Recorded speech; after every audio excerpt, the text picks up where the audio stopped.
We battle contraband daily, and it's not a matter of if contraband is going to be attempted to be brought in, it's when it's going to be attempted to brought in.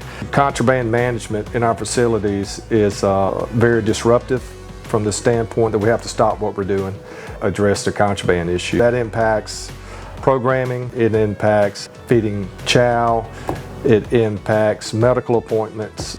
Contraband also leads to violent behavior among inmates. If they have taken some illegal drugs, sometimes they do become violent. Also, from the standpoint, violence is created because contraband becomes currency. At times it can be a very volatile situation. My role is the role of all correctional officers and state employees, is to make sure that we maintain a safe and secure environment for our offenders and our staff by stopping and impeding the flow of contraband into our facilities.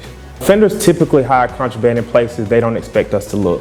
They hide it high, they hide it low, and sometimes they hide it in plain sight. The contraband isn't manufactured inside of the prison, it always comes from the outside. They have family, friends, they have access to cell phones, telephones where they use those connections to get contraband inside of the facility. Not only that, there are some compromised staff members that assist the offenders as well, and we do our best to weed those officers out.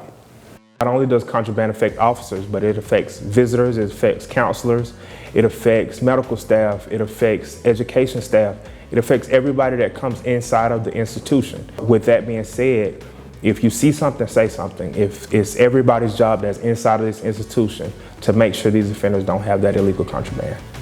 All areas within the department have come together to make a truly effective team that sole purpose is to stop contraband.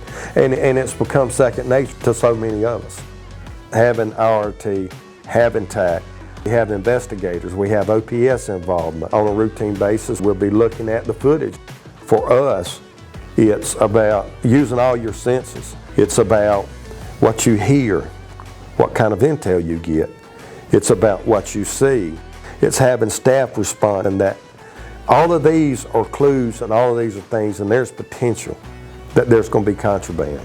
That it's our job, it's our role, that's what we do.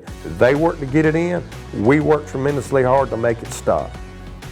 All of our staff realize that contraband interdiction is everybody's job, whether it's a CO1, a mental health counselor, or a food service worker.